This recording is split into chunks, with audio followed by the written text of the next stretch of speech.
일단 김현철 교수님은 거시적인 측면에서 한일 경제협력에 대해서 전반적으로 말씀을 드렸고요. 거기에 대해서 저는 좀 미시적인 측면에서 의미를 찾아보려고 합니다. 그래프 1을 보시면 1965년서부터 오늘날에 이르기까지 한일 간의 그 무역 수지를 보면은 항상 이제 적자 구조를 가지고 왔습니다. 그리고 그 적자는 이제 상수를 볼 수가 있는데요. 그것을 불편하다라고 볼 필요가 없는 것이 우리가 일본으로부터 중간재료 수입을 해서 그것을 수출을 하기 때문에 실질적으로는 그 무역 적자라는 것이 그렇게 이제 큰 의미는 없다라고 볼 수가 있겠습니다. 그렇지만 2010년대 중반 들어서 이 구조가 서서히 이제 변하기 시작을 했고요. 그런 것들이 이제 지금 과거에는 마치 일본이 한국에 시해하는 듯한 그런 모습으로 평가를 받은 적이 있지만 지금은 경제 협력 관계로 이렇게 전환이 되었다라고 볼 수가 있겠습니다. 특히 이제 지금 현재의 그런 변화 속에서 가장 문제가 되는 것은 한일 간의 경제 협력 자체가 불확실성을 내재하고 있다는 겁니다. 그것이 가장 대표적인 것이 2019년도에 일본의 수출 규제, 일본에서는 수출 관리라고 하지만 수출 규제를 통해서 양국 간의 경제 협력에 대한 불확실성이 이제 확산이 되었고요. 그것이 지금 현재는 어느 정도 거의 완벽하게 회복이 되었다라고 볼 수가 있습니다. 문제는 이제 트럼프 2기 들어서 다시금 미국이 과거에 구심력이었다고 한다면 지금은 한국이나 일본이나 양국 모두 미국이 이제 원심력으로 밀어내는 상황에 있기 때문에 한일 간의 경제 협력이라는 것이 상당히 이제 중요하다라고 이제 볼 수가 있겠죠. 그런 측면에서 한국과 일본이 경제 협력을 할 필요성이 더 이제 강화가 된다라고 볼 수가 있겠습니다. 그런데 그 경제 협력이라는 자체는 사실 과거에서부터 오늘날까지 계속해서 왔습니다. 문제는 이것이 지속 가능하냐 아니면 불확실성을 여전히 내포하고 있느냐에 대한 이제 부분이라고 할 수가 있겠습니다. 그런 점에서 저는 이제 두 가지를 좀 이야기를 하고 싶은데요. 첫 번째는 한일 경제 협력이 양국 간의 시너지 효과를 가져올 수 있다는 겁니다. 그것은 이제 김현철 교수님은 루즈라고 해서 아픈 추억이 있다라고 말씀을 해주셨는데 이것이 이제 윈윈으로 바뀔 수 있는 그런 펀더멘탈을 한국과 일본은 갖추고 있다는 거죠. 가장 대표적으로는 일단 지리적으로 근접해 있고 또 언어 구조라든지 또 문화의 동질성 그리고 활발한 인적 필요가 있다는 겁니다.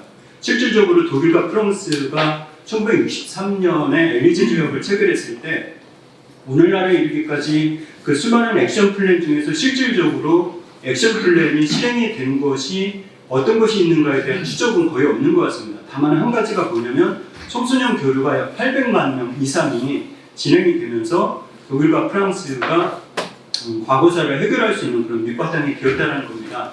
그런 점에서 인적 교류가 활발해야 된다는 말씀에는 전적으로 동의를 하고 있고요. 또 하나는 한일 양국이 다 제조 강국입니다.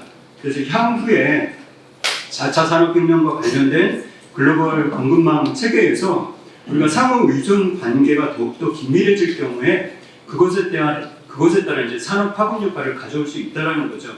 그것이 이제 표 1을 잠깐 좀 보시면 알 수 있듯이 양국 간에는 수출 유사도 또는 수출 경합도라고 하는데요. 이 수출 경합도가 대부분 제조업 측에서 경합도가 상당히 이제 높은 것을 알 수가 있습니다. 그렇지만 이 수출 경합도가 높다라는 것은 경쟁을 의미하는 것이기도 하지만 한편으로 해석을 하면 일본은 기술력을 가지고 있고 우리는 그 기술력을 일부 바탕으로 해서 제조력을 갖추고 있기 때문에 경합도 자체가 어떻게 보면 상당히 협력 관계라고도 해석을 할 수가 있겠습니다. 특히 그 표 2에서 보시면 그러니까 미국과 중국에서의 경합도는 서서히 이제 약간이긴 하지만 좀 줄어드는 반면 아세안에서 한국과 일본의 수출 유사도가 살짝 올라가고 있습니다. 이것은 그만큼 이제 미국과 중국의 원심력이 아세안을 중심으로 해서 구심력을 가지고 있다라는 그런 의미로 해석을 할 수가 있고요. 특히 이제 아세안에서의 경합도도 상당히 이제 좀 다른 부분이 뭐냐면 한국은 베트남에 좀 집중이 되어 있고 일본은 태국에 집중이 되어 있어서 겹치지 않기 때문에 그런 부분에서 김현철 교수님께서도 ODA를 이야기를 하셨지만 그런 국제개발 협력이라든지 또 한일 양국이 가지고 있는 기술력이라든지 이런 것을 통해서 충분히 한일 협력에 그런 시너지 효과를 가져올 수 있다고 볼 수가 있겠습니다. 두 번째 제안하고 싶은 것은 레드라인의 리스크를 축소할 수 있다는 겁니다. 한국은 FTA 체결에서는 상당히 선진국이죠. 2004년 정도 그때 칠레를 중심으로 해서 지금까지 한 59개국 정도 양자간의 FTA가 주가 되었지만 이 양자간의 FTA는 상당히 제한 조건들이 많기 때문에 내가 FTA를 체결하는 것을 현재 흐름으로 볼 수 있다고 한다면 지금 일본이 주도하고 있는 CPTPP에 가입을 할 경우에 단점보다는 장점이 더 많이 부각될 수 있다.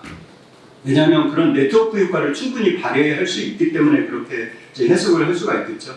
따라서 향후에 한일 간의 경제 협력에 어떤 물꼬를 트게 한다고 한다면 현재 일본에서 추진하고 있는 DX, GX, EX 등등에서 한국이 가지고 있는 충분한 그런 기술력들이 일본에서 참가할 수 있고 또 일본은 원천 기술을 중심으로 해서 한국과 협력 관계를 갖출 때에 겹치지 않는 부분에서 분명히 레드라인의 그런 리스크를 축소할 수 있다고 할 수가 있겠습니다.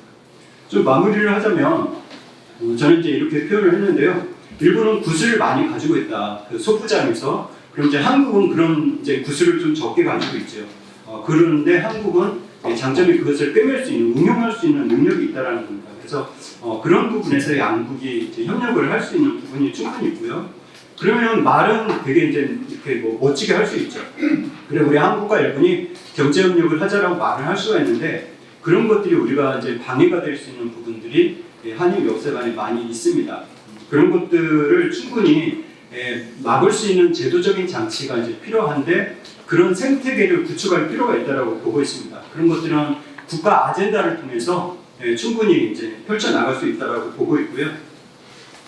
그래서 결론적으로 말씀을 드리면 한일 간에 나타나고 있는 많은 불편한 그런 불확실성들을 제거해 나가는 과정 속에서 2025년도를 어떤 터닝 포인트로 해서 나아가게 된다면 경쟁과 협력이라는 그 구조 자체가 생태계 구축으로 바뀔 때에 양국이 윈윈할 수 있는 그런 좋은 해가 2025년이 되기를 바라면서 토론을 마치도록 하겠습니다.